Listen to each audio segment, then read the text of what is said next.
Selamat pagi Bapak Ibu semua yang baru bergabung. Saya mengingatkan untuk tadi merename namanya, untuk di depan namanya silahkan ditambahkan angka yang itu menunjukkan kelompok yang Bapak Ibu daftarkan, kelompok diskusi yang Bapak Ibu daftarkan pada saat mengisi formulir pendaftaran acara ini. 1 untuk topik mengenai PPDB, 2 adalah topik mengenai instrumen penilaian guru, dan yang ketiga adalah topik mengenai inovasi kebijakan daerah. Sambil menunggu tamu undangan hadir, saya mau menyapa di sini sudah hadir bersama kita ada Bapak Fasli Jalal. Selamat pagi, Pak. Pagi, Mbak Lastri. Gimana? Ya, sehat. Alhamdulillah. Sehat, Pak? Alhamdulillah, sehat ya. Semua teman-teman semua Assalamualaikum, Prof. Fasli. Waalaikumsalam, Iya. Pak Dirjen. Selamat pagi juga, Pak Dirjen. Pak Nino juga, Pak Kepala Balitbang. Selamat pagi, Pak. Sehat-sehat ya. Selamat pagi, Pak Nino. Ada Pak Sudarno juga di sini. Pak Darno, selamat pagi, Pak. Tadi saya sempat lihat wajahnya, tapi terus hilang. Assalamualaikum, Pak Fasli. Bagaimana, Mas Darno? Sehat-sehat? Alhamdulillah sehat, Bapak. Pak Dirjen, apa kabar? Mas Anindito, Aditomo. Selamat pagi, Pak Darno. Selamat pagi, terima kasih sudah berkenan hadir, Pak. Terima kasih. Semua sehat ya. Nih, Ibu Duta Besar kita hadir nggak nih dari Jepang? Gimana, Bu Nuning hadir? Bu Nuning baik, Pak. Sehat, Pak. Ya. Ya, mau hadir beliau hari ini atau sibuk? Ya, sibuk di Jepangnya kali ya? Ya, hadir, Pak. Ya.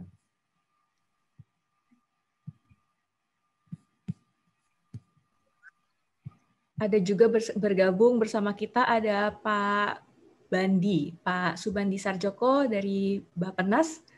Selamat pagi, Pak Bandi. Tadi saya sempat melihat, tapi sepertinya hilang. Oke, baiklah. Ada juga rekan kita peneliti dari RISE yang bergabung dini hari buta dari Belanda, dari Amsterdam. Ada Mas Bima, selamat pagi Mas Bima, dan ada juga Meno. Selamat pagi Meno. Meno masih di mute. Pagi, ya. Masih Hi, pagi Meno, hari buta how are you ya. today? Iya, I'm fine, thank you. Ini nampaknya masih tengah malam ini ya. Please hear Meno.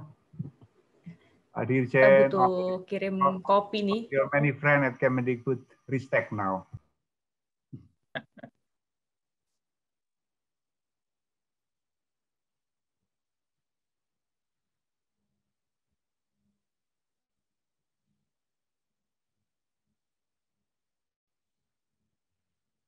Baik, Bapak Ibu semua, nampaknya sudah bergabung hampir semua undangan kita dan juga peserta.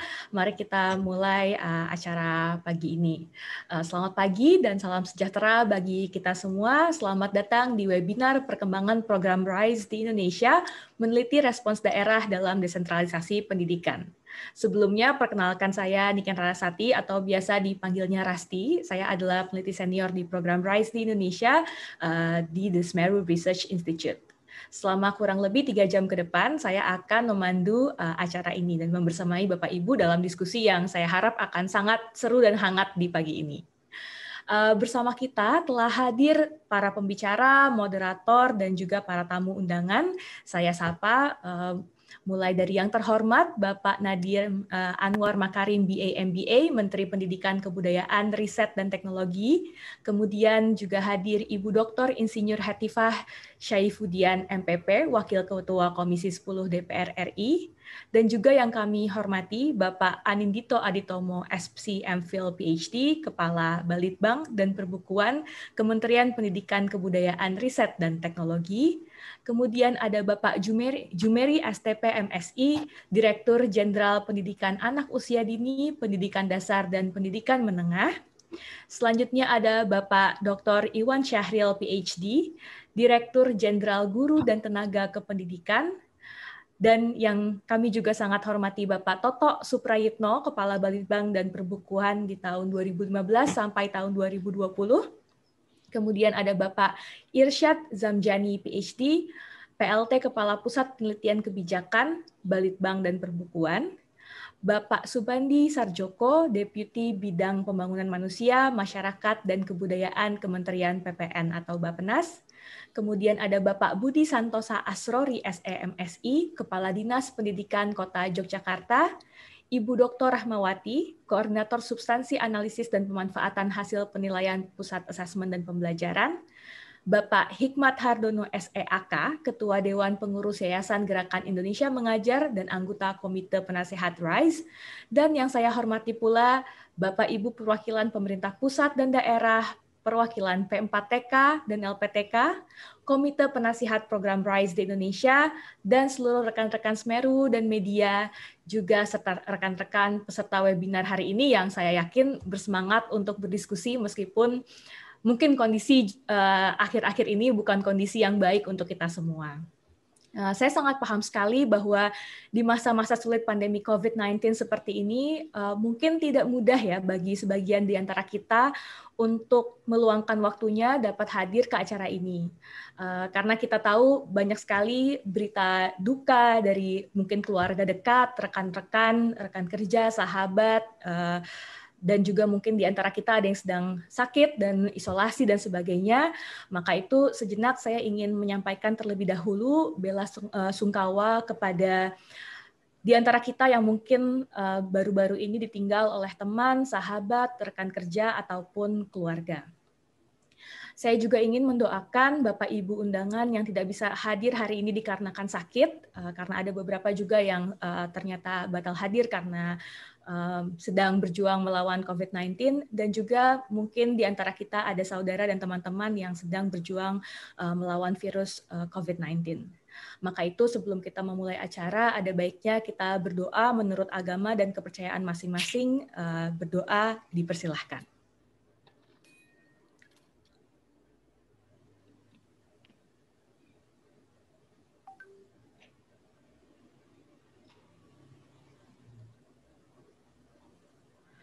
Amin.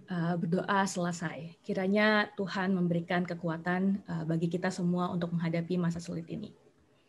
Baik, kita kembali ke acara. Webinar perkembangan program RISE Indonesia ini tentunya bukan yang pertama kali Bapak Ibu kita selenggarakan, jadi sudah merupakan kebiasaan antara RISE program dengan Kemdikbudristek untuk menyampaikan perkembangan terbaru mengenai pelaksanaan program RISE di Indonesia secara rutin. Namun biasanya kita bertemu gitu ya di gedung A gitu ya, bisa sambil ngopi-ngopi bareng dan beramah tamah bersapa-sapa, tapi hari ini kita terpaksa terkoneksi melalui online, melalui Zoom. Di pagi kali ini ada beberapa tema yang akan menjadi topik bahasan kita, yaitu yang pertama, adaptasi pemerintah Kota Jogja terhadap kebijakan zonasi penerimaan peserta didik baru atau PPDB di Kota Yogyakarta dan dampaknya kepada siswa. Kemudian ada topik mengenai instrumen penilaian guru sekolah dasar untuk memprediksi kemampuan guru dalam mengajar di Kota Bukit Tinggi. Ada juga presentasi mengenai faktor pendorong dan penghambat munculnya inovasi kebijakan di daerah. Dan yang terakhir, topiknya cukup hot karena sesuai dengan kondisi yang kita alami sekarang, yaitu temuan awal dari studi mengenai kemampuan siswa selama pandemi COVID-19. Melalui acara ini tentu kami mengharapkan tidak hanya ada satu presentasi satu arah dari hasil penelitian kami saja, namun kami membuka kesempatan sebesar-besarnya untuk terjadi diskusi dan umpan balik yang seru, konstruktif terkait dengan penelitian-penelitian topik ini agar tentunya bisa membantu kita semua untuk membuat kebijakan pendidikan yang lebih baik dan lebih baik terus ke depannya. Bapak Ibu, sebelum memasuki sesi pembukaan, saya ingin mengingatkan Bapak Ibu untuk mengisi daftar hadir.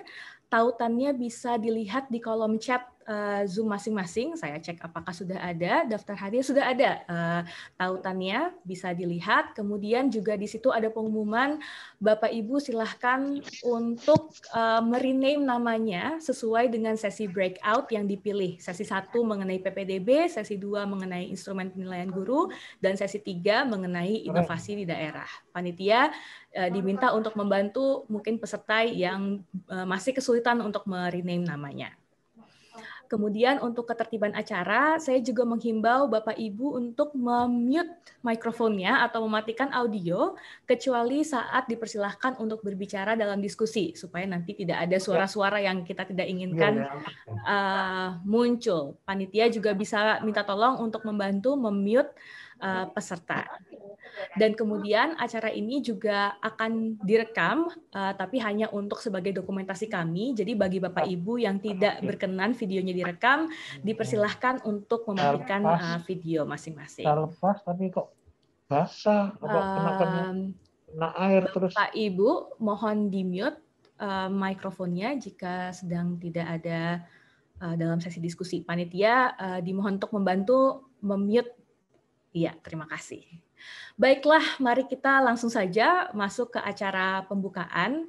Saya ingin mengundang Bapak Anindito Aditomo, SPC MPhil PhD, selaku Kepala Balitbank dan Perbukuan Kementerian Pendidikan, Kebudayaan, Riset, dan Teknologi untuk menyampaikan laporannya. Kepada Pak Nino, saya persilahkan. Silahkan Pak Nino. Terima kasih Mbak Resti. Yang saya hormati Bapak Nadiem Anwar Makarim, Menteri Pendidikan, Kebudayaan, Riset, dan Teknologi, Bapak Saiful Huda, Ketua Komisi 10 DPR RI, Ibu Hetifah Saifudian, Wakil Ketua Komisi 10 DPR RI, Bapak Jumeri, Dirjen Paut Dikdasmen, Kemendikbudristek, Bapak Iwan Syahril, Dirjen Guru dan Tenaga Kependidikan, Kemdikbudristek, Bapak Ibu pejabat eselon 2 dan para koordinator yang hadir dari lingkungan Kemendikbudristek, para kepala dinas pendidikan yang juga hadir, para pembahas, presenter, moderator, Bapak Sudarno Sumarto, Tim Leader RISE, Ibu Wijayanti, Direktur Semeru Research Institute, Pak Fasli Jalal, Pak Toto Suprayitno, dan Bapak Ibu hadirin sekalian.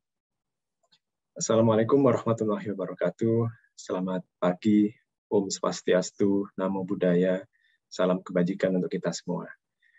Puji syukur kita panjatkan kepada Tuhan Yang Maha Esa atas nikmat waktu dan nikmat kesempatan untuk hadir dalam webinar ini, meskipun dalam situasi yang sulit bagi kita semua.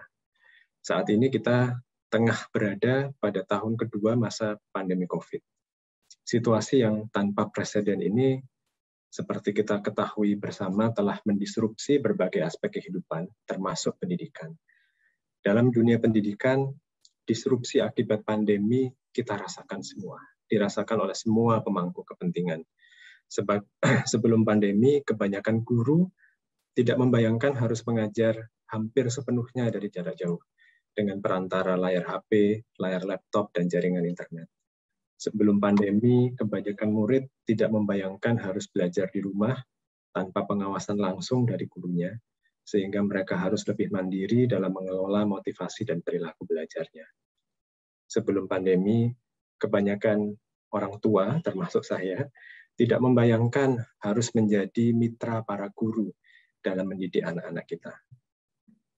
Dalam kondisi yang hampir tanpa preseden ini, pengambil kebijakan tentu perlu data yang objektif, perlu insight-insight yang berbasis data untuk memahami apa yang terjadi agar bisa merumuskan kebijakan yang tepat dan efektif untuk anak-anak. Tanpa data, tanpa penelitian, pengambil kebijakan ibarat tidak punya peta untuk mencapai tujuan kita.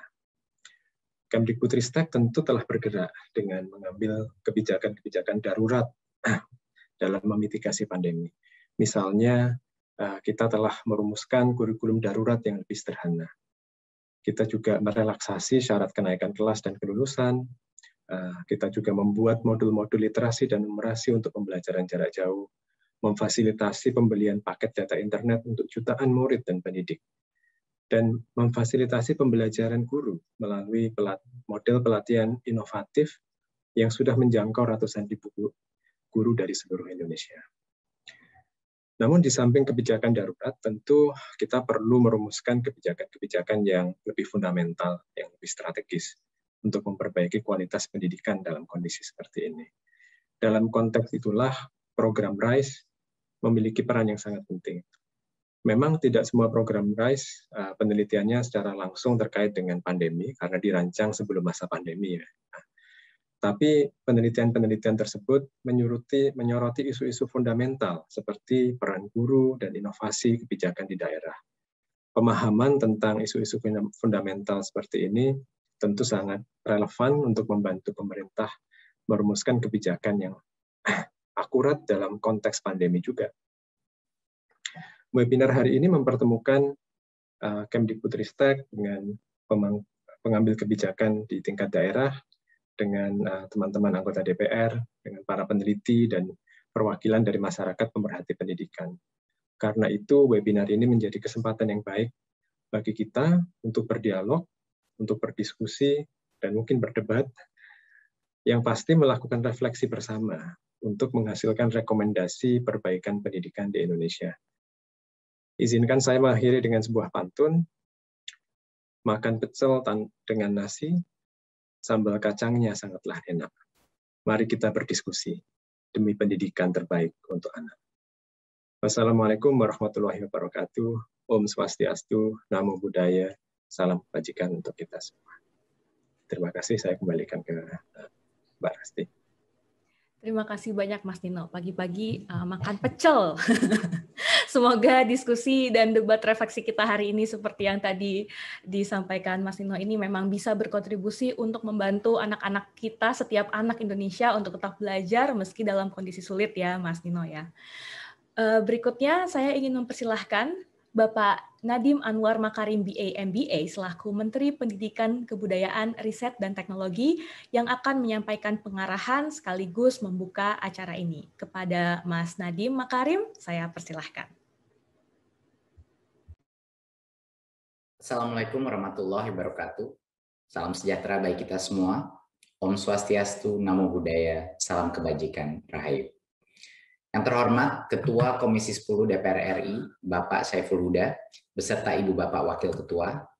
Yang saya hormati Ibu dan Bapak jajaran pejabat di Kementerian Perencanaan Pembangunan Nasional, Bappenas, Kementerian Pan-RB, Kementerian Agama, Kemendikbudristek, Ibu dan Bapak Kepala Dinas Pendidikan, perwakilan P4TK dan LPTK, Ibu dan Bapak perwakilan program RISE, Ibu dan Bapak jurnalis, serta para hadirin yang berbahagia.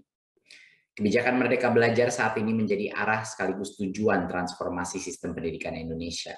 Memiliki 3 visi utama. Pertama, peningkatan angka partisipasi pendidikan. Kedua, pencapaian hasil belajar berkualitas, yakni pengetahuan dan keterampilan yang relevan. Dan ketiga, distribusi yang merata secara geografis maupun status sosial ekonomi. Ketiga visi tersebut berlaku untuk semua jenjang pendidikan, mulai dari PAUD sampai perguruan tinggi. Kami menyadari diperlukan langkah-langkah kerja yang logis dan strategis dalam penyusunan kebijakan. Salah satunya melakukan riset atas kebutuhan masyarakat Indonesia. Dengan riset, kami dapat mengetahui sampai tahun 2020, tren partisipasi pendidikan di Indonesia cenderung menurun, seiring semakin tingginya jenjang. Di jenjang SD, angka partisipasi pendidikan mencapai 99,26%, 95,74% untuk jenjang SMP, dan 72,72% untuk jenjang SMA. Dan semakin rendah untuk jenjang S1, yakni hanya 25,56%. Aspek geografis menjadi indikator lain yang kami perhatikan. Kawasan Indonesia Timur menunjukkan angka partisipasi yang lebih rendah. Contohnya adalah Papua, yang menjadi satu-satunya provinsi dengan tingkat partisipasi di jenjang SD dan SMP yang masih berada di angka 80%. Padahal provinsi lain sudah mencapai lebih dari 90%. Kemudian dengan mengingat globalisasi yang semakin tidak dapat dibendung, kita tidak hanya memikirkan tantangan di tingkat nasional. Saya sering membahas tentang rendahnya capaian skor PISA Indonesia dibandingkan negara lain. Capaian tersebut menunjukkan masih kurangnya kemampuan literasi dan numerasi anak-anak kita, dan kurang efektifnya metode pembelajaran kita selama ini karena tidak mampu melatih dan fokus kepada daya pikir kritis. Hasil penelitian tersebut menjadi dasar kami menentukan 3 tujuan prioritas bagi payung kebijakan Merdeka Belajar. Ibu dan Bapak hadirin yang saya hormati, riset berperan sangat penting sebagai landasan penyusunan kebijakan publik yang dapat menjawab kebutuhan masyarakat saat ini dan membantu mempersiapkan diri untuk tantangan di masa depan. Saya apresiasi sebesar-besarnya upaya yang telah dilakukan oleh RISE sebagai mitra Kemendikbudristek untuk mendorong riset kebijakan di bidang pendidikan. Keempat, riset RISE yang akan dipaparkan hari ini, saya yakini akan membantu kementerian dan dinas dalam mengevaluasi kebijakan yang telah diterapkan. Hasil evaluasi itu akan menjadi pegangan untuk penyusunan aturan dan kebijakan yang lebih tepat sasaran. Selain itu, riset di tingkat daerah juga sejalan dengan gagasan desentralisasi dan otonomi pendidikan, yang juga merupakan esensi Merdeka Belajar. Kami memberikan kemerdekaan kepada pendidik dan institusi pendidikan untuk mengembangkan metode dan lingkungan pembelajaran yang sesuai dengan konteks budaya daerah masing-masing. Ibu dan Bapak hadirin, amanah yang dipercayakan kepada kita sebagai aktor pembuat kebijakan publik sudah semestinya diamalkan dengan sebaik mungkin. Oleh karena itu, kami sangat berharap program-program riset RISE dapat dilanjutkan, bahkan diamplifikasi lebih lanjut, guna mendukung perwujudan Merdeka Belajar sebagai kebijakan solutif demi pendidikan Indonesia. Terima kasih. Wassalamualaikum warahmatullahi wabarakatuh. Om Shanti Shanti Shanti Om. Namo Buddhaya. Terima kasih banyak Mas Menteri atas sambutan pembukaannya sekaligus telah secara resmi membuka webinar kali ini. Seperti yang tadi Bapak Nadiem bilang, semoga riset dan segala upaya mewujudkannya menjadi kebijakan bisa mendorong kesempatan yang setara bagi setiap anak Indonesia dari Sabang sampai Merauke untuk belajar dan dengan merdeka sehingga tumbuh daya berpikir kritis mereka. Selanjutnya saya ingin mengundang Dr. Insinyur Hetifah Saifuddin, MPP, selaku Wakil Ketua Komisi 10 DPR RI untuk memberikan arahan terkait kebijakan pendidikan dari DPR RI. Kepada Ibu Hetifah, saya persilahkan. Terima kasih. Assalamualaikum warahmatullahi wabarakatuh. Selamat pagi dan salam sejahtera untuk kita semua. Om Swastiastu, Namo Buddhaya, salam kebajikan, Rahayu. Mas Nadiem Makarim, juga Prof. Fazil Jalal di sini, saya tetap menganggapnya sebagai wamen. Mas Anindito, selaku Kabalitbang Buk dari Kemendikbudristek, juga Pak Jumeri, Mas Toto juga hadir, Pak Iwan Syahril, juga barangkali di sini hadir teman-teman dari jajaran Kemendikbudristek, yang tidak bisa saya sebutkan satu persatu, teman-teman dari kementerian lain, Bappenas, dan juga mungkin Kemenpan RB dan lain-lainnya, para kepala dinas pendidikan, tadi hadir Pak Budi Santoso ya, dan juga yang lainnya, para presenter, pembahas, moderator, dan tentunya saya bahagia di sini hadir teman-teman keluarga besar RISE dan Semeru ya, Mas Darno, apa kabar? Saya senang sekali bisa berada di tengah-tengah teman-teman dari Semeru Research Institute ya, Ibu Wijayanti dan juga Bapak Ibu para peneliti, karena pada hari ini sesungguhnya saya adalah pembahas dari salah satu mungkin nanti grup gitu ya, tetapi karena ketua kami di Komisi 10 Pak Saiful Huda sedang mengalami musibah, ya, sedang sakit. Kita doakan beliau dan juga sahabat-sahabat kita yang lainnya, kerabat kita yang saat ini sedang berjuang melawan COVID, bisa segera diberikan kesembuhan. Amin. Sebetulnya saya pun hari ini sedang menunggu hasil PCR, tapi mudah-mudahan kita semua selalu optimis ya dan bisa segera mengendalikan COVID ini. Jadi kita tetap bersyukur karena rahmatnya kita bisa masih mengisi waktu kita dengan sesuatu yang sangat penting terkait dengan bagaimana membuat satu kebijakan yang tepat segala-galanya, tepat sasaran, tepat guna, tepat waktu, apalagi di masa yang penuh dengan ketidakpastian. Jadi ini betul-betul ujian ya bagi siapapun yang sedang diberi kesempatan untuk membuat kebijakan, dan teman-teman peneliti di sini menjadi kunci ya, karena data, informasi dan fakta-fakta yang terbarukan, yang akurat ya, yang juga bisa diterjemahkan ke dalam satu kebijakan, itu betul-betul akan mempengaruhi kualitas dari kebijakan yang kita buat di masa pandemi. Jadi acara hari ini betul-betul kami apresiasi ya, meneliti bagaimana respon daerah terhadap desentralisasi pendidikan. Akan banyak presenter yang nanti hadir ya, Mas Goldi, Mas Luhur, Mbak Risa, Mas Delbert ya, dan juga tadi para pembuat kebijakan yang juga di sini betul-betul kelihatan sangat serius ya untuk mencermati apa isi dari penelitiannya, itu sangat kami apresiasi. Karena tadi menyitir apa yang dikemukakan Mas Menteri, memang riset merupakan landasan yang penting ya supaya kita bisa membuat satu kebijakan yang berkualitas. Kita tahu bahwa saat ini begitu banyak masalah yang sedang dihadapi ya, lepas dari tadi beliau mengingatkan masalah skor PISA kita ya, dan juga masalah-masalah lainnya, tapi pandemi ini telah menambah jajaran masalah yang kita hadapi seperti tadi learning loss, adanya anak-anak yang putus sekolah, dan tentu saja kita harus membuat terobosan-terobosan, membuat inovasi dan solusi-solusi yang mungkin tidak biasa. Bahkan karena Indonesia ini begitu luas, begitu diverse, tidak mungkin tadi one size fit all dalam kebijakan. Semuanya harus disesuaikan dengan kondisi daerah. Jadi saya sendiri, Bapak Ibu sekalian, adalah aktivis dan peneliti sebelum menjadi politisi. Saya mendirikan sebuah lembaga penelitian AK3 Pusat Analisis Sosial. Disitulah saya bertemu dengan Mas Darno, dengan Mbak Nuning, dengan teman-teman Semeru, dan saya juga bersama mereka merasakan sekali banyak masalah masyarakat yang tidak terungkap dan kebijakan yang dibuat tidak menjawab persoalan yang mereka hadapi yang real. Maka kajian-kajian independen melengkapi ya kajian-kajian yang dibuat oleh kementerian. Nah, sekarang ini lebih keren lagi karena Kabalitbangdikbuknya tadi juga sangat membuka diri ya, Mas Toto, dilanjutkan sekarang polisinya dengan Mas Nino, malah bisa bekerja sama dan kemudian bersama-sama ya membuat satu riset yang pasti saya yakin hasilnya ini nanti akan digunakan oleh mereka yang akan membuat keputusan, dan kami tentunya di DPR sangat juga tertarik untuk mendengarkan dan memastikan ya bahwa kebijakan yang dibuat betul-betul juga menggunakan hasil-hasil penelitian yang bagus seperti yang sedang kita lakukan dan terkinikan ini.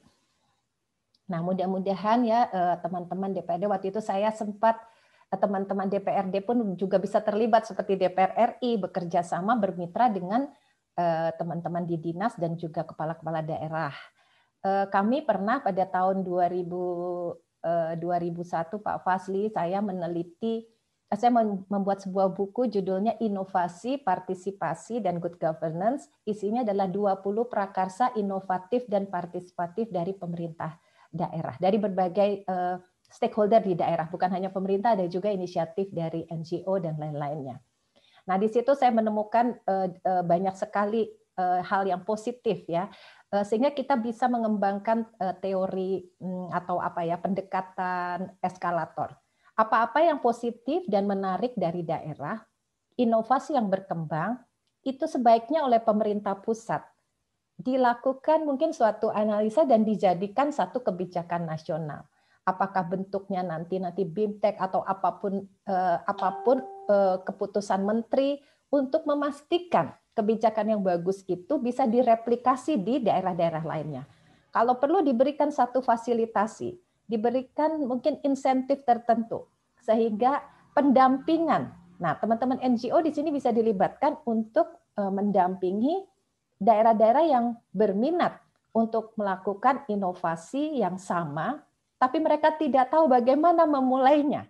Seperti daerah yang sudah maju atau sekarang dianggap inovatif mencoba sesuatu. Karena tiap daerah juga kondisinya pastinya berbeda. Nah, inilah tantangan kita. Pemerintah juga tidak cukup hanya membuat kebijakan, tapi harus membuat riset dan bekerja sama dengan berbagai stakeholder, melakukan juga proses fasilitasi dan pendampingan, dan memastikan bahwa daerah yang memang memiliki satu inovasi, mereka bisa melakukan hal itu dan tidak terhambat oleh kebijakan nasional yang ada.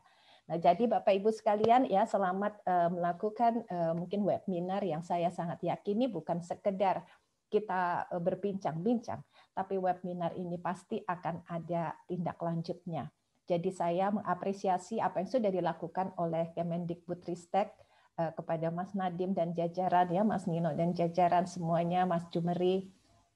Saya ingin juga mendukung program RISE ini yang memiliki misi yang sangat baik gitu ya, agar kualitas pendidikan bisa meningkat dengan memanfaatkan penelitian, dan mudah-mudahan hal ini bisa menjadi pembelajaran bagi kementerian lainnya, Bappenas yang akan nanti mungkin memastikan apa yang sudah diinisiasi kerjasama seperti ini di Kemendikbudristek juga bisa diadopsi oleh kementerian-kementerian lain di Indonesia.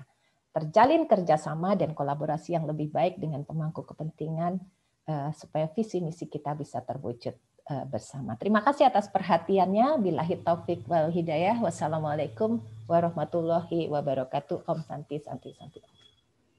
Terima kasih banyak Ibu Hetifah atas arahannya tadi ya, kolaborasi dan kolaborasi, karena kalau saya boleh kutip tadi, masalah pendidikan kita sudah banyak sebelumnya, tapi karena ada pandemi ini semacam teramplifikasi begitu ya Bu masalah-masalahnya. Semoga acara diskusi kita hari ini memang bisa mendorong lahirnya tadi yang Ibu Hetifah bilang, inovasi kebijakan pendidikan yang kontekstual dan memang menjawab beragam masalah dan kebutuhan di berbagai daerah di Indonesia. Nah, sebelum kita mulai, saya lihat nih sepertinya senyum Bapak Ibu semua semangat, cerah, dan merekah. Nah, sebelum nanti kita kusut karena berdiskusi, mungkin kita ada baiknya berfoto bersama dulu. Silahkan dinyalakan kameranya, dan bagi yang Bapak Ibu yang tidak berkenan berfoto, bisa dimatikan kameranya. Silahkan Bapak Ibu, dinyalakan dulu kameranya. Coba saya lihat. Oke, baik. Panitia, silahkan untuk foto. Ada 3 slide saya lihat di sini ya. Berarti akan ada 3 kali. Oke. Yang pertama, silahkan. Baik. 1, 2, 3. Mungkin pagi-pagi kalau semangat gayanya apa, angkat tangan gini, oh ketutup background ya. Kita lanjut untuk di slide kedua. Aku mulai ya. 1, 2, 3.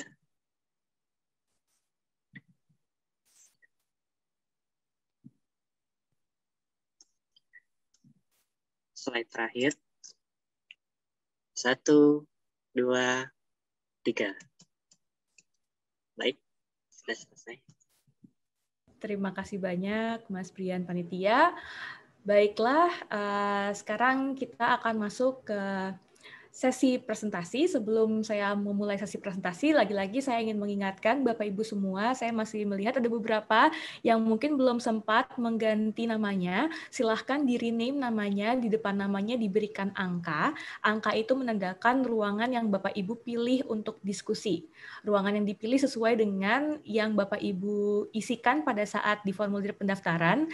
Angka 1 menunjukkan ruang 1 topiknya mengenai PPDB, ruang 2 atau angka 2 itu topiknya mengenai penilaian performa guru, dan kemudian yang ketiga mengenai inovasi kebijakan di daerah. Terima kasih banyak. Bagi Bapak Ibu yang bingung atau lupa ruangannya ada di mana, itu silahkan raise hand supaya nanti panitia bisa membantu untuk merename. Baiklah, kita masuk ke acara sesi presentasi yang pertama-tama akan diawali oleh laporan perkembangan penelitian program RISE di Indonesia yang akan disampaikan oleh Ketua Tim Program RISE di Indonesia, Bapak Dr. Sudarno Sumarto. Kepada Pak Darno, saya persilahkan waktunya 15 menit. Silakan Pak Darno. Terima kasih Mbak Rais. Yang saya hormati para pembicara, pembahas, dan moderator, Mas Menteri Nadiem Anwar Makarim, Mas Nino, Kepala Balitbank dan Perbukuan Kemendikbudristek, sahabat lama saya, Mbak Hetifah Saifudian, Wakil Ketua Komisi 10 DPR RI, doa kami, Mbak, supaya hasil PCR-nya negatif sehingga tetap bisa melayani Republik ini dengan semangat. Ada Bapak Budi Santoso, Kepala Dinas Pendidikan Kota Yogyakarta. Bapak Junedi, Direktur Jenderal Pendidikan Anak Usia Dini, Pendidikan Dasar dan Pendidikan Menengah, Kemendikbudristek. Mas Iwan, Dr. Iwan Sahril PhD, yang selama ini banyak berkolaborasi dan membantu kami, bahkan sebelum beliau diangkat menjadi Pak Dirjen. Ada Bapak Irsyad Samzani, PLT Kepala Pusat Penelitian Kebijakan, Kemendikbud, Ibu Dr. Rahmawati, Mas Hikmat Hardono, Pak Fasli Jalal, anggota dari Advisory Board RISE yang dengan setia sejak awal mengikuti kami dan membantu kami, Pak Toto, sahabat kami sejak beliau menjadi Ketua Balitbang selama 5 tahun, ada Mas Bandi dari Bappenas, dan semua kawan sahabat yang telah berkenan hadir pada pagi hari ini. Kami sungguh berterima kasih karena telah meluangkan waktunya di masa yang sangat depressing ini. Kami tahu, kami bisa mendengar, kami bisa merasakan apa yang sudah disampaikan Mas Nino sama Ibu kita, Ibu anggota parlemen kita tentang betapa depressingnya kita, tapi life goes on dan kita harus bisa berjuang ke depan untuk memperbaiki Republik ini dengan baik. Selamat pagi, salam sejahtera untuk kita semua. Assalamualaikum warahmatullahi wabarakatuh. Om Swastiastu, Namo Buddhaya, salam kebajikan.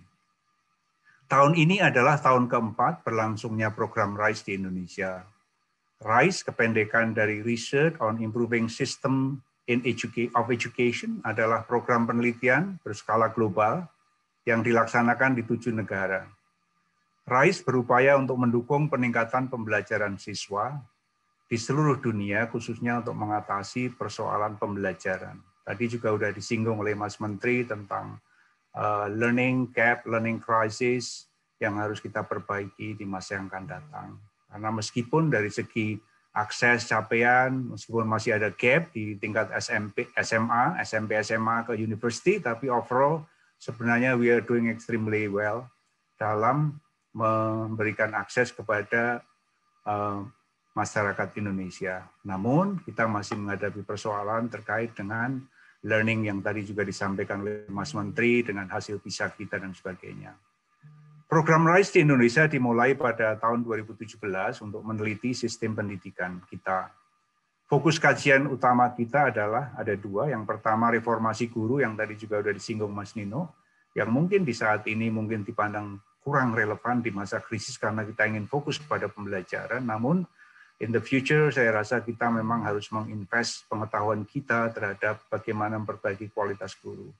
Bagian kedua adalah inovasi kebijakan pendidikan kita, dan Bu Hetipa bersama Pak Fasli sudah memulainya bagaimana menemukan tentang innovation in education di tingkat daerah.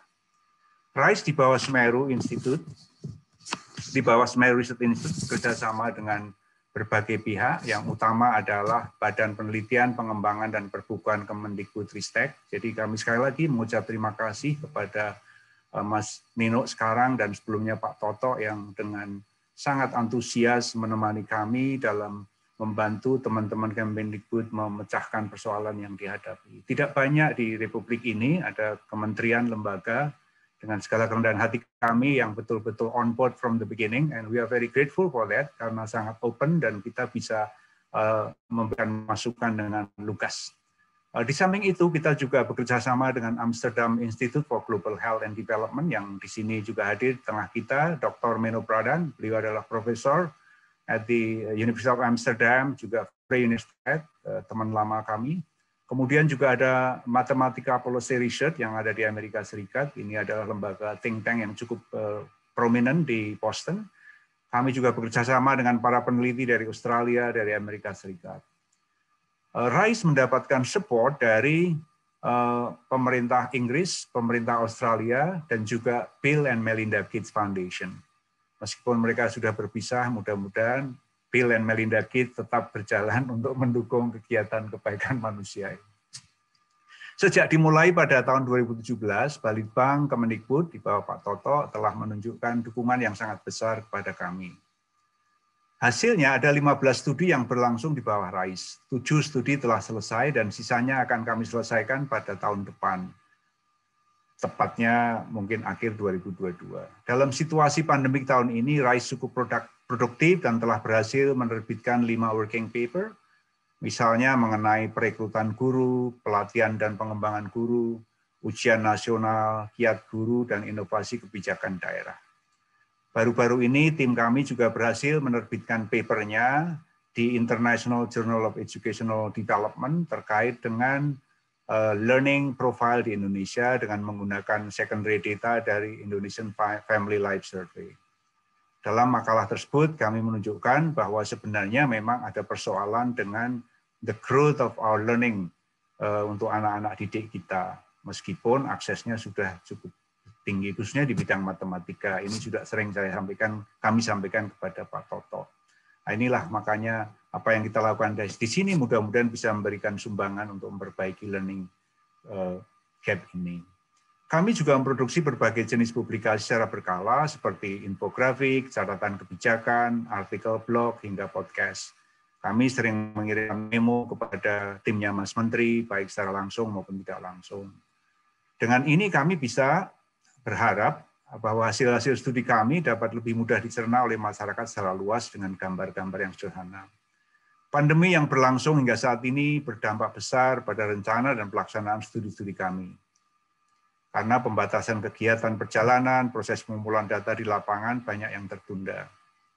Dengan berbagai keterbatasan yang ada, kami melakukan sejumlah penyesuaian dengan mengikuti protokol yang ada. Misalnya, kami mengembangkan instrumen penilaian hasil belajar siswa atau student learning assessment jarak jauh yang dapat diakses secara daring. Ini juga salah satu inovasi yang kita kembangkan. Walaupun selama beberapa tahun terakhir kami tidak bisa bertatap muka dengan para partisipan yang menjadi partner peneliti kami atau responden kami seperti staf dinas pendidikan, kepala sekolah, para guru, orang tua, dan siswa, kami terus berkomunikasi dengan mereka melalui berbagai platform daring. Situasi pandemik harus disikapi dengan hati-hati, menjaga keselamatan diri, keluarga, dan rekan kerja merupakan prioritas utama kami. Namun riset harus tetap berjalan karena kita memang masih membutuhkan upaya perbaikan sebagaimana tadi disebutkan oleh Mas Menteri, Pak Dirjen, dan juga Ibu Hetipa. Dan agar anak-anak didik kita memperoleh pendidikan yang berkualitas di masa yang akan datang. Ibu dan Bapak yang saya hormati, pada acara hari ini peneliti RISE akan memaparkan perkembangan terbaru dari 4 studi yang tadi sudah disebutkan oleh Mbak Rasti. Yang pertama terkait dengan dampak dari zonasi. Ini menarik Ibu Hetipa, mudah-mudahan nanti bisa menjadi pembelajaran kita sebenarnya apa dampaknya ketika kita mengadopsi kegiatan zonasi di Indonesia beberapa tahun yang lalu, tahun 2018, kita ikuti murid yang sama, sebenarnya dampaknya seperti apa terhadap pembelajaran, tapi juga terhadap akses, Bu. Itu nanti detailnya akan disampaikan oleh peneliti kita yang sangat handal, Mas Goldi. Kemudian topik kedua itu terkait dengan inovasi kita, Bu, ini atas bantuan Pak Fasli karena beliau kenal baik dengan wali kotanya di Bukit Tinggi, Bu. Kami berkunjung ke sana waktu itu juga dengan Len Pritchard sebelum pandemik, kita driving from Lampung menuju ke Bukit Tinggi. Jadi karena mereka tetap menerapkan rekrutmen untuk guru honorer, kemudian kita melihat tentang dampak hasil tes mereka terhadap kualitas pembelajaran siswa, sehingga itu bisa menjadi clue ke depan, kira-kira tipe guru seperti apa sih yang bisa mengajar lebih baik, kira-kira semacam itu. Kemudian topik ketiga ini juga sebenarnya terkait dari yang disampaikan oleh Bu Hetipa juga. Sebenarnya inovasi apa sebenarnya faktor pendorong dan enabler-nya, kemudian juga penghambat dari inovasi di daerah. Kita identifikasi inovasinya dulu, kemudian setelah itu kira-kira apa ya yang menjadi pemicu, kemudian enabler dari inovasi dan penghambat yang ada di daerah. Nanti akan disampaikan oleh teman kita. Dan yang terakhir, tidak kalah pentingnya, ini sangat relevan, itu adalah dampak COVID terhadap learning yang ada di daerah-daerah yang sedang kita teliti. Ini masih sangat preliminary, kita menggunakan data sementara dari Bukit Tinggi, nanti detailnya akan disampaikan, ada caveatnya, nanti mohon masukan dari Bapak Ibu sekalian. Tahun depan, kegiatan penelitian program RISE di Indonesia ini akan berakhir.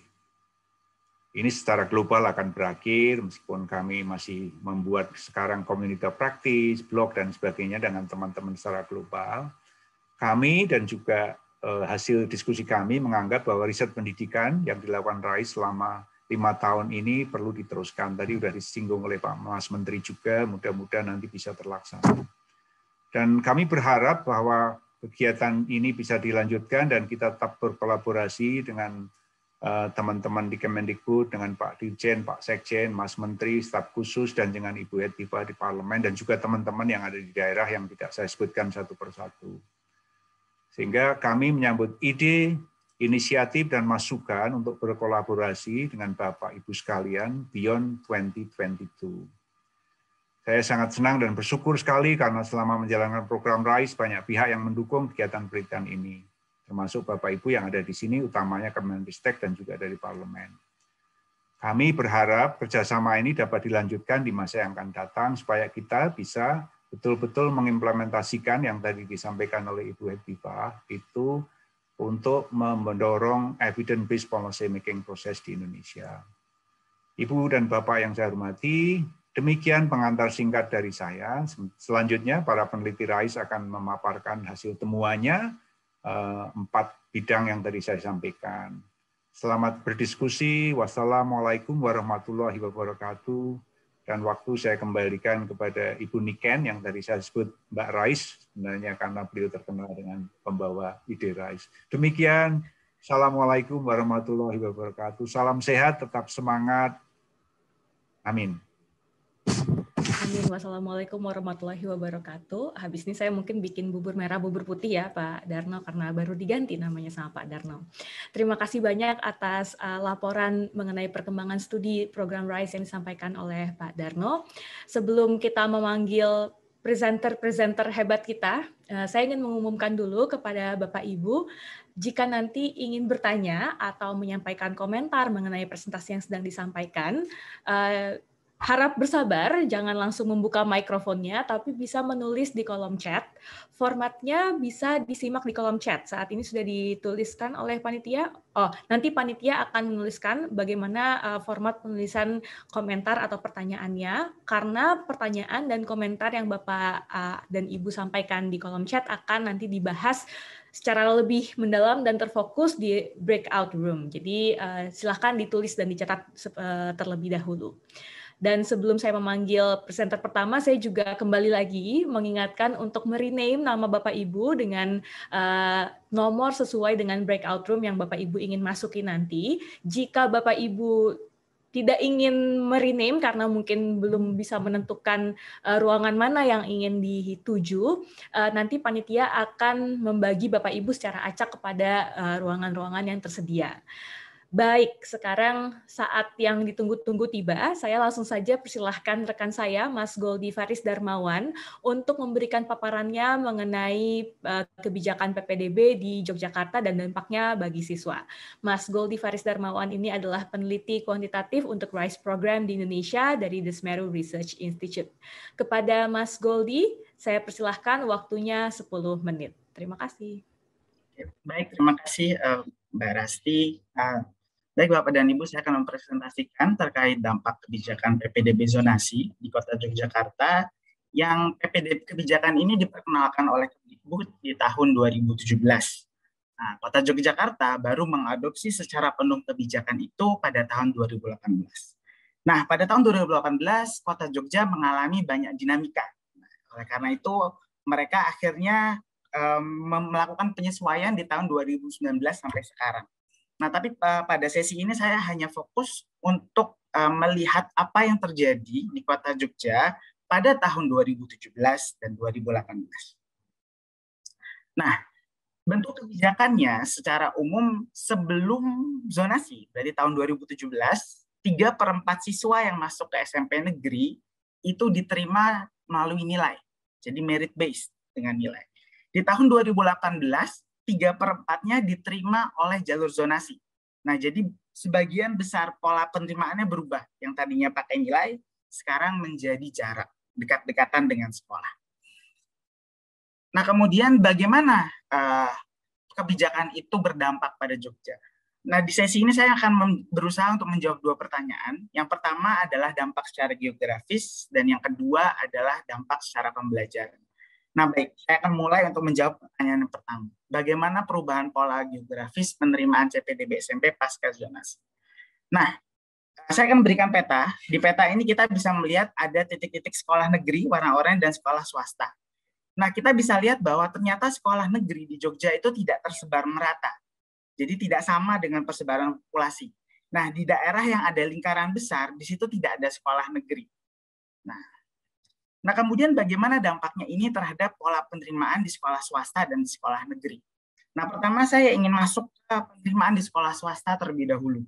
Nah, di sekolah swasta, kecenderungan tidak terdapat pola perubahan geografis penerimaan. Nah, tapi di area lingkaran ini yang tidak ada sekolah zonasi, jumlah anak atau proporsi anak yang dulunya masuk ke sekolah negeri, sekarang masuk ke sekolah swasta menjadi lebih banyak. Nah, sekarang kita lihat bagaimana yang terjadi di sekolah negeri. Nah, di sekolah negeri, di daerah yang tidak ada sekolah negerinya, di lingkaran besar tadi, itu nggak ada lagi yang bisa masuk ke sekolah negeri. Karena dia jauh dari sekolah-sekolah negerinya. Nah, tapi yang diterima adalah anak-anak yang berada tinggal di sekolah negeri, seperti yang ada di lingkaran-lingkaran kecil ini. Gitu. Jadi anak-anak yang jauh dari sekolah negeri, pilihannya ketika memang kuotanya sudah habis, mereka hanya bisa masuk ke sekolah swasta. Nah, kalau kita lihat dari statistik, menunjukkan bahwa lebih banyak anak kemampuan rendah, dan terutama dari keluarga tidak mampu, yang masuk ke sekolah negeri. Nah, ini untuk di Jogja, kasusnya adalah, ini mungkin unik untuk kasus Jogja, karena ternyata di sekeliling sekolah negeri, itu banyak perumahan-perumahan padat penduduk yang di situ banyak anak afirmasi atau anak dari keluarga tidak mampu. Nah, kebijakan ini khusus untuk konteks Jogja, secara tidak langsung membuat anak miskin jadi bisa masuk sekolah negeri. Nah, tapi konteks ini karena di Jogja, anak-anak miskin tersebut tinggalnya dekat sekolah negeri. Belum tentu hal yang sama terjadi di kota-kota lain. Nah, itu adalah jawaban pertama terkait dengan kondisi geografis. Nah, sekarang kita lihat bagaimana dampaknya terhadap kebijakan, terhadap pembelajaran. Setelah kita datang ke Jogja, kita cek hasil nilai kelas 6, kita berikan tes di kelas 8, berarti ada sekitar 2 tahun pembelajaran di situ, kita lihat bahwa capaiannya itu turun. Di negeri, di swasta, matematika, bahasa Indonesia, capaiannya semua turun. Jadi nilai tambah pembelajarannya turun. Nah, ini bisa jadi karena ini merupakan shock, tapi bisa jadi karena memang bebannya terlalu besar bagi sekolah di Jogja. Gitu. Jadi semuanya turun. Nah, tapi ada hal yang menarik yang perlu kita lihat. Kalau memang semuanya turun, bagaimana perbedaan antar sekolah? Nah, kita cek dari bagaimana sih perubahan nilai antar sekolah dari yang kelas 6 dan kelas 8. Jadi yang horizontal itu adalah perubahan nilai kelas 6. Jadi ketika mereka masuk SMP. Semakin ke kanan, berarti anak yang masuk kemampuannya semakin tinggi. Yang vertikal itu adalah perubahan nilai kelas 8. Semakin tinggi, berarti kemampuan di kelas 8-nya semakin baik. Nah, kita bagi semua sekolah negeri dan swasta ini dari garis 45 derajat. Di atas garis 45 derajat itu adalah sekolah-sekolah yang gain, yang di bawah adalah sekolah-sekolah yang loss. Gitu. Tapi dari 4 kuadran ini ada 2 kuadran yang menarik. Yang pertama adalah kuadran di kiri atas yang saya sebut champion. Kenapa champion? Karena sekolah-sekolah ini dapat anak yang nilainya lebih rendah ketika masuk, tapi ketika di tes kelas 8 kemampuannya lebih tinggi dari angkatan prazonasi. Nah, di relegasi, itu adalah sekolah-sekolah yang masuknya nerima anak kemampuannya lebih tinggi, tapi ternyata ketika di tes kelas 8 kemampuannya lebih rendah dari angkatan sebelumnya. Nah, dari sini kita bisa melihat bahwa ada karakteristik dari sekolah di mana ada sekolah yang mampu beradaptasi dan menjadi champion, tapi ada sekolah yang ternyata memang dia tidak kuat untuk menahan shock dari kebijakan zonasi. Mungkin itu adalah gambaran umum untuk menjawab 2 pertanyaan tadi, nanti kita akan diskusikan. Jadi rangkumannya adalah yang pertama, kebijakan zonasi memang menerima anak yang tinggal dekat dengan SMP negeri, kemudian capaian angkatan zonasi ternyata lebih rendah karena gurunya yang tadinya biasa ngajar anak kemampuan tertentu, sekarang anaknya menjadi lebih beragam. Kemudian kita bisa lihat bahwa anak berkemampuan tinggi banyak yang masuk swasta, sehingga anak sekolah negeri menerima anak dengan nilai lebih rendah, tapi secara umum mereka bisa menahan penurunan. Untuk sekolah swasta mereka menerima anak dengan kemampuan lebih tinggi, tapi sulit untuk mendorong nilainya makin tinggi lagi. Jadi ini ada PR untuk kita. Dan yang terakhir, ini menunjukkan bahwa kebijakan zonasi kita ada trade-off. Jadi ketika kita ingin membuat penerimaan menjadi setara, kita perlu mempersiapkan sekolah. Ketika sekolah tidak siap, maka efisiensi atau kualitas pembelajaran di sekolah itu akan menjadi trade-off-nya, jadi bebannya. Mungkin demikian dari saya. Terima kasih. Saya kembalikan ke Ibu Niken Rarasari. Terima kasih banyak Mas Goldi. Presentasinya sangat singkat, padat, lugas, dan jelas. Bagi Bapak Ibu yang berminat untuk bergabung berdiskusi lebih lanjut membahas mengenai PPDB, silahkan untuk kembali lagi merename namanya dengan angka 1 di depannya. Di ruang breakout room 1 juga nanti akan hadir Bapak Budi Santosa sebagai pembahas yang merupakan Kepala Dinas Pendidikan Kota Yogyakarta. Jadi nanti diskusinya bisa lebih hangat di sana. Nah, selanjutnya kita akan langsung saja ke topik yang berikutnya mengenai instrumen penilaian kemampuan mengajar guru yang diadakan di Bukit Tinggi. Saya langsung memberikan kesempatan kepada peneliti senior dari program RISE di Indonesia, The Semeru Research Institute, Bapak Luhur Bima untuk memberikan paparannya. Kepada Mas Bima, waktu Anda 10 menit dimulai dari sekarang. Silahkan. Baik, terima kasih Mbak Rasti untuk kesempatannya. Selamat pagi Bapak Ibu sekalian. Pada kesempatan ini kami ingin berbagi hasil awal dari studi kami di Kota Bukit Tinggi. Berbicara tentang kebutuhan guru, khususnya di sekolah negeri, kita paham bahwa banyak di sekolah negeri, terutama di sekolah dasar, kekurangan guru yang terjadi, kemudian menyebabkan kepala sekolah harus merekrut guru honorer agar kelas tidak kosong dan murid tetap terus belajar.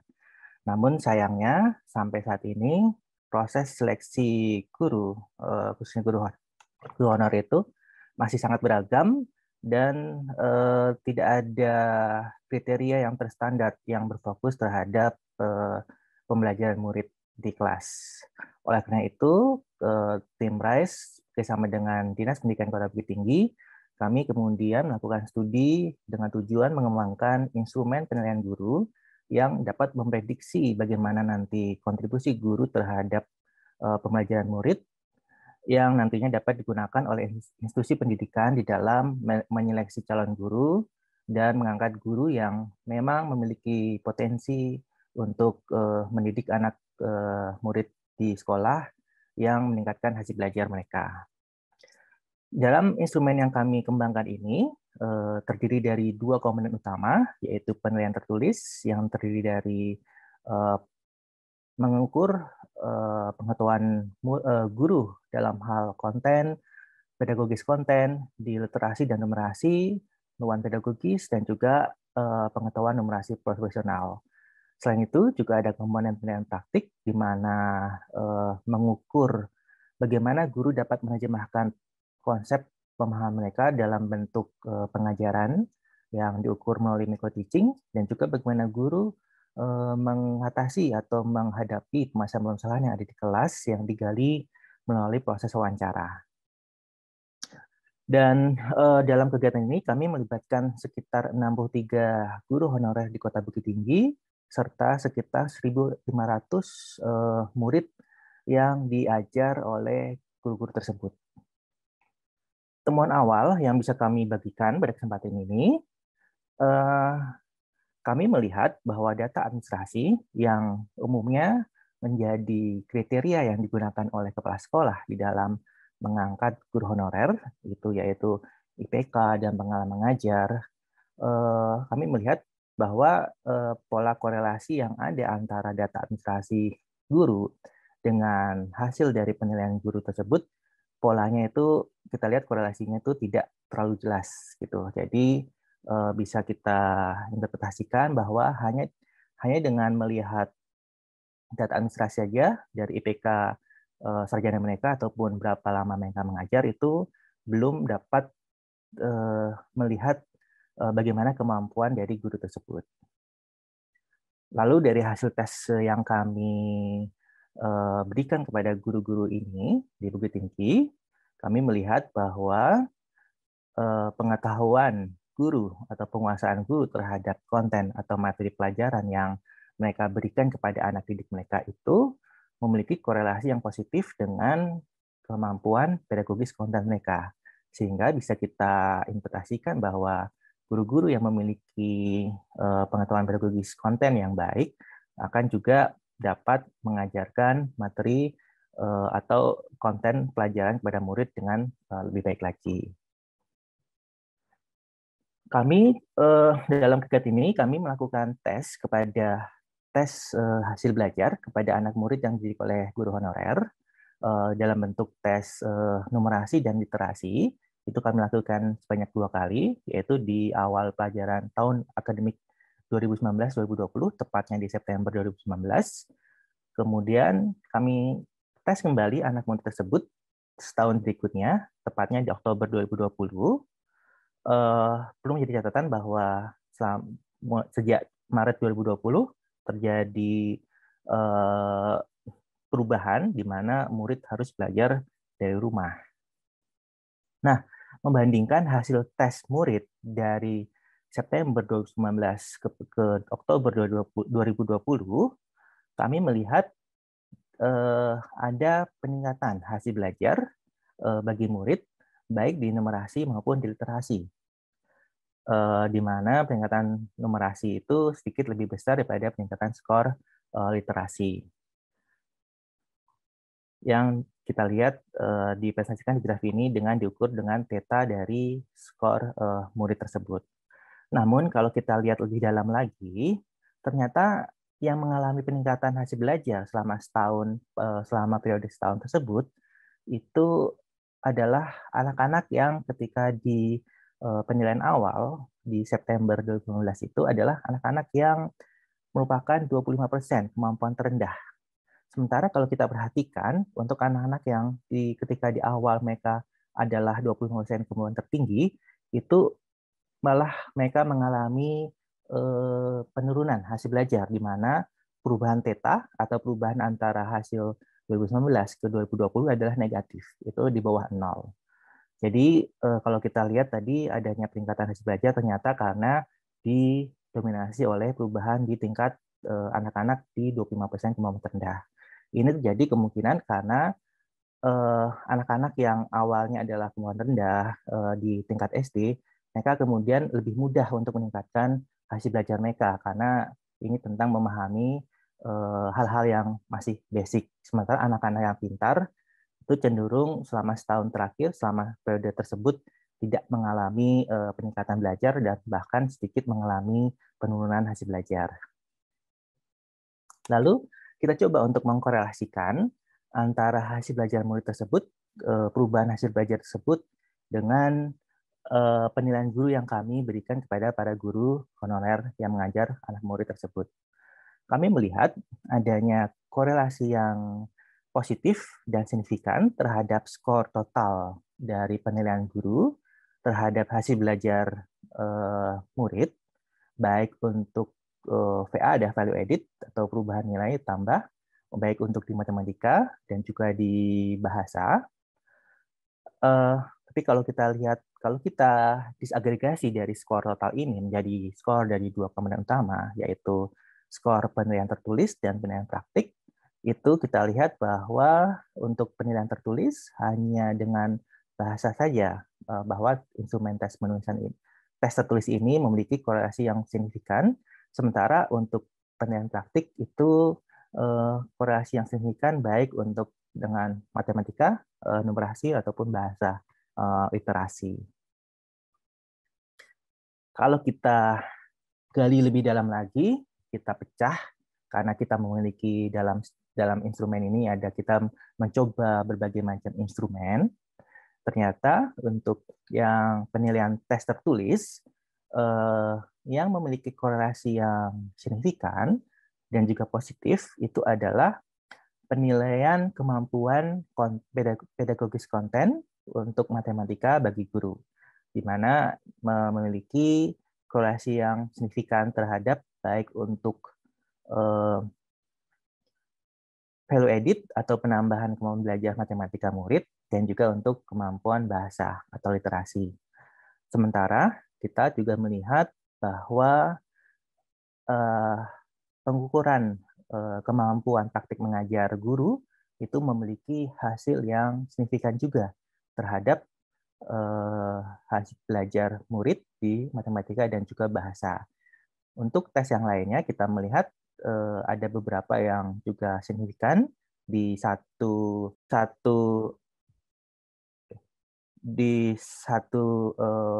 pengukuran itu, misalnya di matematika itu, di konten matematika itu korelasi signifikan dengan bahasa, namun tidak dengan matematika. Dari sini mungkin kita bisa mengambil kesimpulan sementara dari temuan awal ini bahwa penggunaan kriteria administrasi saja itu tidak cukup dan perlu adanya instrumen yang lebih terstandar di dalam menyeleksi kandidat calon guru agar nantinya guru yang terpilih itu memiliki potensi atau peluang yang lebih besar dalam meningkatkan hasil belajar murid. Selain itu, kita juga melihat dari hasil sementara bahwa penilaian praktik mengajar itu dibandingkan dengan penilaian tertulis terkait pemahaman konsep guru itu, penilaian praktik mengajar itu lebih bisa memprediksi kontribusi guru terhadap hasil belajar murid. Demikian dari kami sampaikan hasil sementara studi ini dan nantinya kita bisa diskusikan lebih lanjut tentang hasil studi ini di sesi berikutnya. Terima kasih atas kesempatannya. Saya kembalikan kepada Mbak Rasti. Terima kasih. Terima kasih banyak Mas Bima, menarik sekali ya. Jadi ternyata ada beberapa instrumen yang ternyata bisa lumayan memprediksi gitu ya value kualitas guru yang dilihat dari value added, namun memang masih butuh ide-ide sepertinya di ruang diskusi breakout room 2 nanti yang memikirkan selain instrumen yang ada, instrumen apa lagi sehingga guru itu juga tidak hanya berkompetensi baik untuk meningkatkan hasil belajar siswa yang rendah, tapi juga siswa yang berkemampuan tinggi ya Mas Bima. Jadi Bapak Ibu yang tertarik untuk berdiskusi dan menyampaikan ide-idenya, silahkan nanti bisa masuk di breakout room 2, di mana di sana juga ada Bapak Iwan Syahril selaku Dirjen GPK yang akan menjadi pembahas sesi ini. Selanjutnya saya panggilkan presenter terakhir di sesi ini yang juga kita tunggu-tunggu juga karena topiknya sudah berkali-kali dibahas oleh Bu Hetifah tadi pada saat sambutan, yaitu sesi mengenai inovasi kebijakan di daerah. Kepada Risa Wadatunihaya selaku peneliti dari RISE Program di Indonesia, The Semeru Research Institute, saya persilahkan untuk menyampaikan paparannya. Waktunya 10 menit. Silahkan Risa. Baik, terima kasih Rasti. Bapak Ibu, mohon izin saya untuk menyampaikan hasil temuan dari studi inovasi kebijakan di daerah pada era desentralisasi berikut. Seperti yang sudah kita bahas dari tadi dan memang sudah kita ketahui bersama bahwa desentralisasi ini belum menunjukkan hasil yang diharapkan. Seperti temuan dari rekan kami di RISE menunjukkan bahwa profil pembelajaran siswa di Indonesia itu cenderung stagnan dari tahun 2000, padahal desentralisasi ini sudah memberikan ruang yang sangat luas bagi daerah untuk bisa memiliki kewenangan dan juga anggaran yang lebih untuk mengatasi tantangan dan juga persoalan pendidikan yang ada di daerahnya masing-masing. Studi lain dari RISE juga menunjukkan bahwa masih sangat sedikit daerah di Indonesia yang memiliki inovasi kebijakan. Dan sebagian besar daerah juga masih memfokuskan kebijakannya pada peningkatan anggaran gitu. Jadi hal ini terbukti kurang efektif untuk mengatasi masalah krisis pembelajaran tadi. Oleh karena itu, pada studi ini kami ingin melihat lebih dalam lagi faktor kontekstual apa saja gitu yang bisa dapat mendorong dan juga menghambat munculnya inovasi pendidikan di daerah. Kami mengidentifikasi ada 3 daerah yang secara konsisten melakukan inovasi dan juga menjaga inovasinya itu terus berkelanjutan sampai saat ini, seperti di Bukit Tinggi, Yogyakarta, dan juga Goa. Nah, di studi ini kami melakukan pendekatan etnografi, jadi di satu daerah kami menempatkan seorang peneliti dan juga lebih memfokuskan pada 2 inovasi di masing-masing daerah. Di Bukit Tinggi kami menemukan adanya peningkatan peran dari kepala sekolah dan juga partisipasi keluarga. Salah satu inovasi yang ada di sana bernama supervisi silang. Program ini diinisiasi oleh seorang kepala sekolah dan juga seorang pengawas dan juga beberapa kepala sekolah yang ingin membuat evaluasi kinerja guru itu lebih objektif dibandingkan praktek supervisi yang pada umumnya dilakukan, yaitu guru kepala sekolah hanya melakukan evaluasi terhadap kinerja guru di sekolahnya. Dan pada program yang kedua itu disebut dengan sekolah keluarga. Program ini itu diinisiasi oleh seorang istri dari mantan wali kota di Bukit Tinggi yang merasa resah akan kenakalan remaja dan juga anak usia sekolah yang terkena kasus narkoba gitu. Jadi tujuannya ini untuk meningkatkan kapasitas orang tua dalam mendidik anak dan juga mendampingi anak mereka belajar di rumah. Dengan program ini dibentuklah suatu kurikulum berisi 16 sesi pertemuan buat orang tua dan diisi oleh para ASN di berbagai instansi di Bukit Tinggi. Dari kedua program ini tidak ada pihak yang mendapatkan insentif apapun, jadi semuanya sukarela. Kenapa bisa seperti itu? Kami menemukan karena adanya jaringan kekerabatan yang sangat kuat di Bukit Tinggi dengan adanya filosofi mama yang merasa memiliki tanggung jawab untuk mengantarkan kesuksesan kemenakannya. Sementara di Yogyakarta kami menemukan adanya partisipasi aktif yang sangat tinggi begitu dari orang tua dan juga masyarakat. Mungkin dari kedua program ini Bapak Ibu sudah sangat familiar karena memang programnya banyak diadopsi oleh daerah yang lain. Seperti paguyuban orang tua ini saya perlu meng-highlight bahwa fungsi dari paguyuban orang tua di Jogja itu jauh lebih substantif daripada apa yang kami temukan di daerah-daerah yang lain di Indonesia yang mungkin masih sebatas perbaikan fisik kelas gitu. Jadi di Yogyakarta bahkan di sekolah negeri itu tingkat partisipasi orang tua itu sama tingginya seperti sekolah bonafit, sekolah swasta bonafit yang ada di perkotaan gitu. Program ini dulu muncul karena adanya pelaksanaan BOS gitu. Mungkin buat daerah yang lain pelaksanaan BOS ini membantu gitu, tapi di Yogyakarta karena memang kualitasnya sudah sangat tinggi, menyebabkan orang tua merasa khawatir akuntabilitas mereka terhadap sekolah, guru dan kepala sekolah itu berkurang karena sekolahnya gratis gitu. Jadi mereka membuat program ini agar bisa menjaga komunikasi dengan pihak sekolah dan memastikan mutu pendidikan di Jogja tetap terjaga. Sementara untuk program jam belajar masyarakat yang umum kita temukan di daerah yang lain itu hanya memberikan lingkungan yang kondusif bagi siswa untuk belajar. Jadi komunitas masyarakat diharapkan mematikan gadget dan juga mematikan televisi di jam-jam tertentu gitu. Nah, tetapi di Yogyakarta di era desentralisasi program ini semakin berkembang dengan adanya tambahan program literasi yang bekerja sama dengan Forum Taman Bacaan Masyarakat dan juga Dinas Perpustakaan Daerah yang menyediakan perpustakaan keliling seperti yang ada di gambar ini.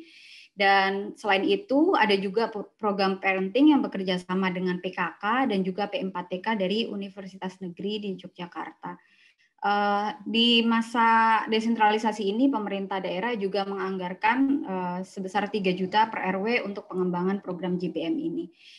Dari kedua program ini kita melihat bahwa memang kedua program ini didorong adanya tradisi kolaborasi di Yogyakarta, yaitu yang disebut Handar Beni dan juga Guyub Rukun. Kita bisa membahas ini nanti lebih detail mungkin di diskusi. Berbeda dengan dua daerah yang lain, di Goa persoalan pendidikannya itu masih seputar rendahnya angka partisipasi sekolah, di mana rata-rata lama sekolah siswa di Goa masih di bawah rata-rata nasional begitu. Jadi inovasinya masih difokuskan pada peningkatan partisipasi.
keluarga dan juga jam belajar masyarakat, di mana itu di scale up kemudian oleh pemerintah daerah.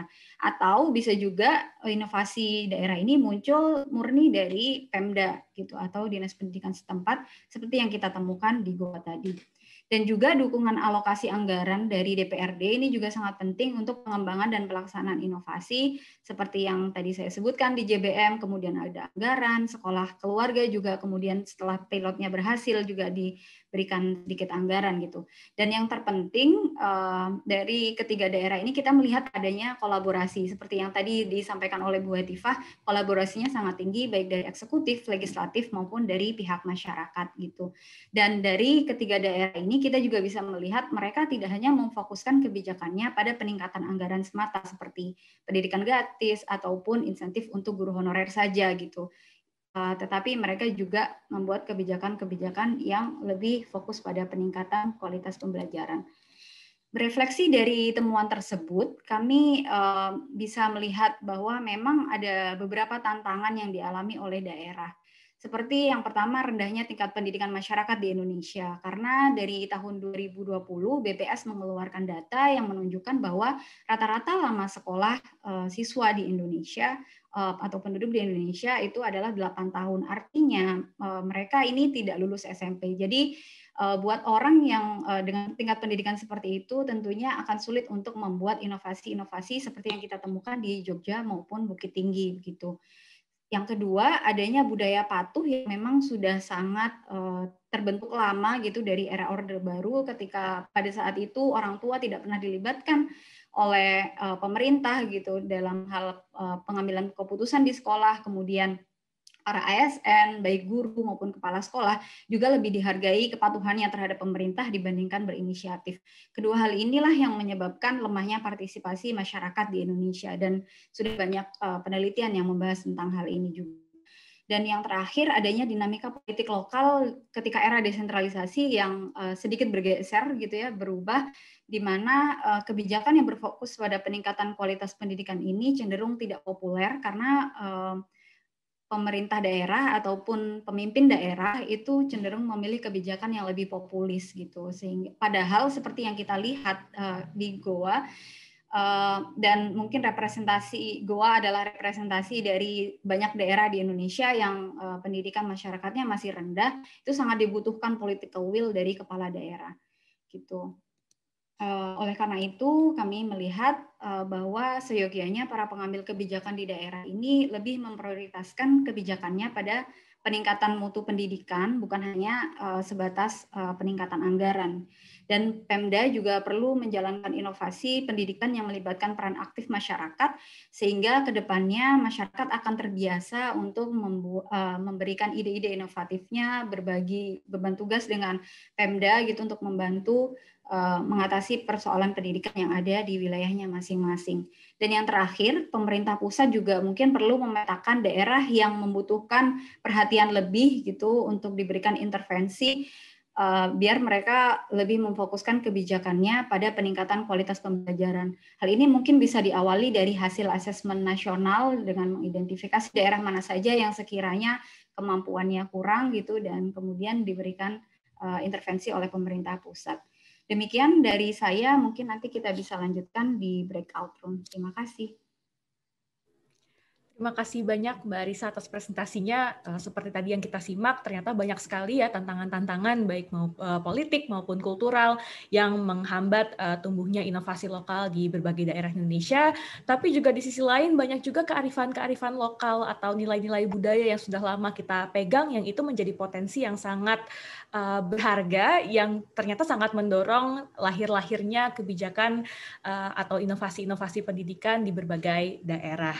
Nah, saya ingin mengucapkan terima kasih banyak ya kepada ketiga pembicara, juga Pak Darno atas paparannya tadi. Dan saya sudah melihat di kolom chat ini sudah ramai berdiskusi, seru sekali, ada banyak pertanyaan, ada yang kepada Mas Goldi, Mas Bima, Risa mungkin belum karena baru saja selesai ya, tapi saya yakin sudah banyak sekali unek-unek dan pertanyaan-pertanyaan dan komentar yang tersimpan di benak Bapak Ibu semua. Maka kita akan melanjutkan diskusi kali ini di sesi breakout room. di mana Bapak Ibu semua akan kami bagi ke dalam 3 sesi breakout sesuai dengan pilihan topik yang Bapak Ibu sudah lakukan pada saat registrasi dan juga sesuai dengan nomor yang Bapak Ibu cantumkan di depan nama Bapak Ibu di Zoom hari ini ya. Di setiap masing-masing breakout room akan ada waktu selama 45 menit untuk berdiskusi, di mana di tiap ruangan akan hadir para pembahas yang akan menyampaikan tanggapan dari presentasi yang tadi Goldie, Bima, dan Risa sampaikan, dan juga akan dipimpin oleh para moderator. Sesi breakout room pertama mengenai zonasi dan PPDB akan dipandu oleh Bapak Irsyad Zamjani, PLT Kepala Pusat Penelitian Kebijakan Balitbank dan Perbukuan. Pak Irsyad mungkin bisa halo-halo menyapa kita semua. Halo. Iya, pagi Pak. Kemudian sesi breakout room 2 mengenai instrumen yang memprediksi keterampilan mengajar guru akan dipandu oleh Ibu Dr. Rahmawati, Koordinator Substansi Analisis dan Pemanfaatan Hasil Penelitian Pusat Asesmen dan Pembelajaran. Bu Ati, bisa halo-halo Bu Ati? Dan yang terakhir, iya Bu Ati. Dan yang terakhir sesi breakout room 3 akan membahas mengenai presentasi yang terakhir baru saja kita dengar dari Mbak Risa, yaitu tentang bagaimana munculnya inovasi kebijakan di daerah yang akan dipandu oleh Pak Hikmat Hardono selaku Ketua Dewan Pengurus Yayasan Gerakan Indonesia Mengajar dan anggota Komite Penasihat RISE.